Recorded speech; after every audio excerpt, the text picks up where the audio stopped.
Très bien. Donc, bonjour tout le monde. Comme Cyril l'a dit, je m'appelle Fabien Berland, je suis en thèse à Exlim, ma troisième année de thèse. Et aujourd'hui, je vais vous présenter notre système d'imagerie MIMO courte portée qu'on a développé au cours de cette thèse et qui utilise en réception une architecture de multiplexage OptoRF.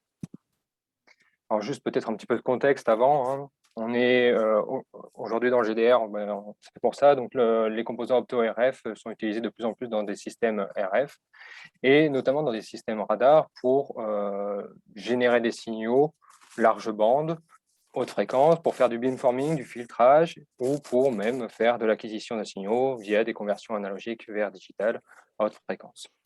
Alors, en fait, il y a plein de raisons pour utiliser ces composants. Ils sont ultra large bande, insensibles aux interférences électromagnétiques et présentent de faibles pertes de propagation et de faibles pertes de distorsion. Et nous, comme je l'ai dit, on a décidé de les utiliser pour réaliser un multiplexage temporel avec des retards vrais dans une architecture MIMO à courte portée. Alors voici le plan de ma présentation. Je vais peut-être commencer par vous présenter juste aussi le système d'imagerie MIMO parce que même si elle vous l'a rapidement expliqué, il faut peut-être en parler un peu plus. Après, on verra notre système de multiplexage OptoRF. On verra comment on peut faire de l'imagerie avec des signaux impulsionnels et puis on verra que les fibres optiques, ou en tout cas les composants électro-optiques et optiques qu'on utilise, ce n'est pas forcément trivial et ça peut apporter quelques complications qu'on n'a pas l'habitude de voir quand on est en tout RF. Voilà. Et je finirai par la conclusion et les perspectives, bien évidemment. Alors, le principe d'imagerie MIMO, ça veut dire multi-input, multi-output, donc on a un réseau d'antennes d'émission et un réseau d'antennes de réception. Et ce qui est intéressant avec ce type d'architecture, c'est que si on est capable de mesurer toutes les interactions entre les antennes d'émission et de réception, on va pouvoir décrire le comportement de nos deux réseaux physiques en champ lointain par le comportement d'un réseau virtuel dont l'ouverture rayonnante va être égale à la convolution spatiale des ouvertures des deux réseaux physiques. Vu d'un autre côté, si on a nos deux réseaux physiques avec, alors je ne sais pas si on voit mon pointeur, hop là, avec 4 antennes d'émission et 4 antennes de réception, on va avoir un réseau virtuel qui sera composé de 16 antennes émission-réception. Et donc, on va avoir les mêmes performances en termes de résolution et de field of view. La field of view, c'est l'image qu'on peut reconstruire avant l'apparition des lobes secondaires, avec 8 antennes qu'avec 16 antennes. Donc ça nous permet d'avoir des réseaux, des architectures beaucoup plus simples. Le problème, c'est qu'il faut être capable de mesurer toutes ces interactions de façon individuelle. On pourrait utiliser une voie d'émission pour chaque antenne et une voie de réception pour chaque antenne, mais bien évidemment, dès qu'on va augmenter le nombre d'antennes, ça va faire augmenter le prix, le coût du système, et ce n'est pas viable. Donc nous, ce qu'on cherche à faire avant tout, c'est de proposer des solutions pour faire une acquisition simple des signaux et surtout rapide, parce qu'on cherche à faire du temps réel, donc une dizaine d'images par seconde. Alors, pourquoi utiliser une architecture de multiplexage temporel? Si on part sur l'architecture la plus simple, avec une seule voie d'émission et une seule voie de réception, on va penser directement à une architecture avec des switches, des matrices de commutation. Une matrice de commutation à l'émission, on switch sur TX1, puis avec la réception, on switch sur RX1, on fait l'acquisition, RX2, on fait l'acquisition, etc., etc. Et on comprend très vite que ça va prendre du temps, que le temps va augmenter de façon exponentielle avec le nombre d'antennes. Et si on veut vraiment optimiser notre temps d'acquisition, il va falloir qu'on contrôle parfaitement la synchronisation de tous les switches et de tous les moyens d'acquisition. Ça, ce n'est pas forcément trivial. Donc nous, notre idée dans la thèse, c'est de travailler sur la partie réception et de remplacer ce switch de réception par un système de multiplexage temporel.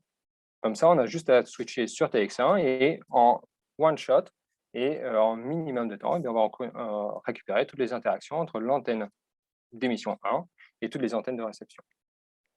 Le problème, c'est que pour faire ça en tout RF, on utilise, nous, des signaux qui sont large bande, donc 5 GHz, autour de 15-20 GHz, c'est l'objectif.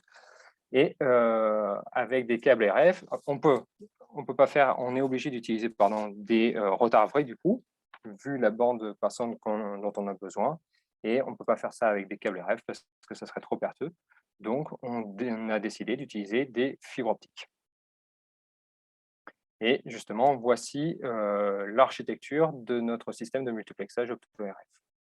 On a sur la gauche pardon, les antennes de réception qui sont suivies de Helena parce qu'on va récupérer quand même des signaux de l'ordre de -80, -90 dBm.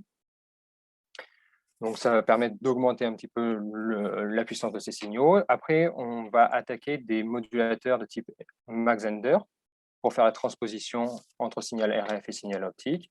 Et ces modulateurs, ils sont alimentés par un laser à 1550 nanomètres, puissance optique 40 000 watts.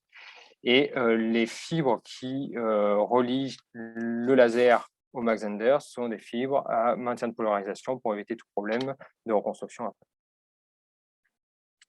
Une fois qu'on a transposé nos signaux RF dans le domaine optique, on va venir justement retarder nos signaux grâce à un réseau de fibres à retard, dont le pas d'incrémentation entre deux fibres consécutives, donc entre RX1 et RX2 par exemple, est de 6 mètres, ce qui nous permet d'ouvrir une fenêtre de reconstruction en profondeur de 4,5 mètres en espace libre.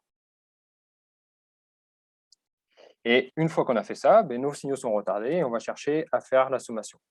Pour la sommation, il y a différentes solutions. Et on pourrait très bien partir sur une conversion opto-RF individuelle donc pour chaque fibre optique, puis faire une sommation RF. Malheureusement, la sommation RF en large bande et haute fréquence, ce n'est pas forcément ce qui est le plus facile à réaliser et à trouver. Donc, on ne va pas utiliser cette solution. L'autre solution, ça serait d'utiliser un coupleur optique et une conversion opto-RF unique. Mais encore une fois, les coupleurs optiques, ça va ramener des pertes. Et nous, on a des signaux qui sont déjà pas très forts, donc on va essayer de limiter au maximum les pertes. Et on va préférer choisir une autre solution qui a été proposée dès 2009, qui a commencé à être développée dès 2009 par le professeur Philippe Guibin de l'Université de Limoges, et qui est donc ce composant, le Microwave Photonic Summation Device, qui est en fait une canne microstructurée. Donc une canne microstructurée, c'est une canne déjà optique, c'est ce qu'on va venir étirer pour faire une fibre optique. Et le fait qu'elle soit microstructurée, ça veut dire qu'elle est constituée de silice, et donc là en gris clair, et de trous d'air à l'intérieur en gris foncé. Et nous, ce qu'on va venir faire, c'est qu'on va venir mettre nos fibres du réseau de fibres à retard, nos 19 fibres monomodes, à l'intérieur de ces trous, de façon à garder autour de chaque trou un cercle d'air. D'accord? Et la taille de notre structure, au début, elle fait 4 mm. Et ce qu'on veut faire pour faire une sommation et une conversion opto-RF en même temps, c'est illuminer une seule et unique photodiode. Et comme c'est une photodiode ultra rapide, nous, on utilise une photodiode de 24 micromètres. Donc, il faut étirer toute cette structure avec les fibres optiques de façon à passer de 4 mm à 50 micromètres. Et ça, on le fait de façon linéaire et assez lente pour respecter les critères d'adiabaticité et diminuer encore une fois au maximum les pertes. La problématique, c'est quand on vient étirer une fibre optique, le cœur qui guidait l'onde il commence aussi à perdre en diamètre, et donc l'onde il perd en pouvoir de guidage, et l'onde, elle commence à se propager dans la gaine et dans toute la structure. Et si on ne fait rien, elle va se propager dans toute la structure et va venir interagir avec les autres ondes des autres fibres optiques. Ça, ce n'est pas souhaitable. Et c'est pour ça qu'on a positionné les trous autour des cœurs, enfin autour des fibres optiques, de façon à ce qu'elles contraignent, à ce que ces trous contraignent l'onde optique et la gardent dans une zone dédiée. Et voici une photographie de notre sommateur avec le concentrateur optique et la photodiode qui est positionnée en face. Et là, c'est des photographies de notre système MIMO. Alors, le système MIMO, il est constitué de 16 antennes d'émission sur les côtés horizontaux, 16 antennes de réception sur les côtés verticaux. C'est des antennes de type Vivaldi qui ont une large bande passante. Et sur la face arrière, on peut voir notre switch d'émission, les modulateurs électro-optiques, les fibres optiques, le sommateur ici, et après, on part sur la voie d'acquisition RF dédiée. Pour ce qui est du réseau MIMO, je l'ai dit, on a 16 antennes d'émission et 16 antennes de réception. La taille de ce réseau, c'est 0,7 m par 0,7 m, et la distance entre deux antennes consécutives, c'est 9 cm. Ce qui nous amène en fait à un réseau équivalent, parce que c'est un réseau MIMO, je le rappelle, de 256 antennes, d'une taille de 1,4 m par 1,4 m, et une distance entre antennes qui ne bouge pas, qui est de 9 cm. Et donc, on a une FOV, donc la zone dans laquelle on peut reconstruire l'image, de 0,8 m par 0,8 m à 1,5 m, et une résolution transverse de 5 cm à 1,5 m. Je ne parle pas de la résolution en profondeur parce qu'elle va dépendre de la bande passante de nos signaux et on va voir que ça peut changer au cours de... Enfin, elle va changer cette bande passante au cours de la présentation. Donc maintenant, on a vu le système, mais je vais vous montrer comment on peut faire des images avec ça, avec des signaux de type impulsionnel. Alors voici l'architecture qu'on utilise. On a un générateur d'impulsion qui génère une impulsion entre 1 et 3 GHz et on a une up conversion entre 5,5 et 7,5 GHz. Ce que j'ai peut-être oublié de dire au début, c'est que ça, c'est une preuve de principe. Ce n'est pas encore l'ANR Obi-Wan qui est entre 15 et 20 GHz, c'est juste une preuve de principe qu'on essayait de montrer entre 5 et 8 GHz. Donc là, on monte en fréquence, on a notre switch, le système de multiplexage temporel, et on redescend en bande de base pour faire l'acquisition. Et pour faire l'acquisition, on va faire un petit peu de processing. On a notre antenne d'émission, par exemple, 3 antennes de réception, par exemple. On va venir compenser le délai introduit par les différentes fibres, mais aussi par tous les composants qui constituent notre système, afin d'avoir tous nos signaux RX1, RX2, RX3 synchronisés. On fait un time gating pour ne sélectionner que eux, et après on fait une reconstruction. La reconstruction, il y a différentes façons de le faire, mais la façon la plus facile à comprendre, c'est on va dire, c'est une reconstruction de type backpropagation qui consiste à prendre nos signaux, donc le bleu, le vert et le rouge, et à les rétropropager vers les différents voxels de la scène. Si le voxel qu'on interroge correspond à l'endroit où a été émis ces signaux, donc à l'endroit où il y a une cible, mais les signaux vont arriver en phase et vont pouvoir être sommés de façon cohérente. Et si ce n'est pas le cas, mais la sommation ne sera pas cohérente et le niveau du voxel restera bas. Et voici le type d'image qu'on peut obtenir par backpropagation. Donc ça, c'était une simulation, mais on va voir juste après qu'on peut faire ça aussi en mesure. Alors la première mesure qu'on a faite, c'est une sphère de 7 cm de diamètre positionnée à 1,5 m. Pour tout vous dire, c'est même une boule de pétanque. Et voilà le type d'image qu'on obtient. On a bien la sphère au milieu, et là, on a quatre cibles qui apparaissent. Et ça, en fait, c'est ce qui nous donne la FOV. C'est dû au lobe de réseau. Et si on regarde, si on fait une cross-section de tout ça, on se rend compte qu'entre simulation et mesure, la résolution, c'est celle qu'on attendait. Elle est de 5 cm. La dynamique, on est aux alentours de moins 15 dB, et on est un petit peu meilleur en FOV. Et donc voilà, la résolution transverse 5 cm, une FOV de 0,8 par 0,8, une résolution en profondeur de 7 cm. Et chose intéressante, c'est que le temps de mesure pour faire l'acquisition des 256 signaux, c'est 45 secondes. Après, on a joué un petit peu sur une nouvelle acquisition, avec 5 billes de diamètre en centimètres, positionnées à 2 mètres cette fois.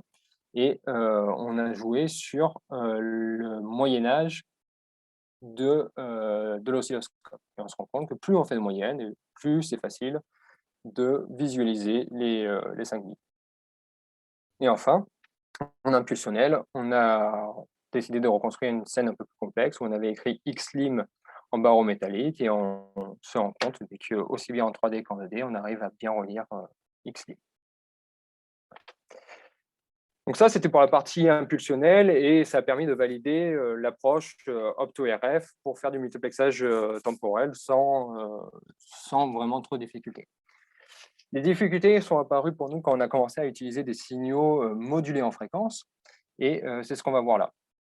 Alors, pour utiliser les signaux modulés en fréquence, on a juste changé le générateur qui va nous permettre de générer des signaux entre 5,75 et 6,25 GHz, donc juste 500 MHz de bande passante, contrairement à 2 GHz tout à l'heure.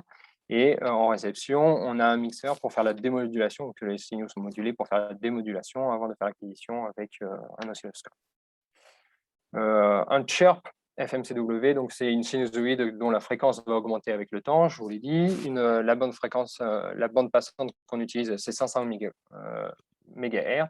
Et le temps de chirp, c'est 100 microsecondes. Et si la scène est simple, une seule cible, mais ce qu'on va recevoir, c'est juste nos signaux retardés les uns par rapport aux autres à cause des fibres optiques. Et ce qui est intéressant en fait avec les signaux FMCW, c'est que si on vient multiplier les signaux reçus par le signal émis, on va obtenir des signaux dont la fréquence, qu'on va appeler fréquence de battement, va être directement proportionnelle à la distance de propagation de l'onde. Donc on va avoir quelque chose basse fréquence, de l'ordre de la dizaine ou centaine de mégahertz au niveau de l'oscilloscope, mais on va avoir les mêmes caractéristiques que si on l'avait fait avec des impulsions. Donc ça, c'est très intéressant. Le problème, c'est ce qu'on va voir là, c'est que si je fais une simulation pour bien vous montrer avec une seule cible à 1,5 mètre et une antenne d'émission et 8 antennes de réception superposées à 0, 0, et derrière chaque antenne de réception, on met justement des fibres optiques avec un pas d'incrémentation de 6 mètres. On se rend compte que quand on fait donc tout le processing, comme tout à l'heure, donc l'acquisition, la transformée de Fourier pour avoir les impulsions, la resynchronisation et le time gating, on se rend compte que le signal reçu, il est bien à 3 mètres, donc ça correspond bien à un aller-retour entre les antennes et la cible. Par contre, les signaux, ils ne sont pas en phase. Et on le voit encore mieux dans le plan complexe. Les signaux sont tous déphasés les uns par rapport aux autres. Et ça va poser un problème pour la reconstruction. Et c'est ce qu'on voit quand on va venir écarter nos antennes de réception pour avoir différents points de vue. Et si on joue avec la longueur d'incrémentation, à 4 mètres, au lieu d'avoir une cible en 0 et 1,5, elle est un petit peu décalée.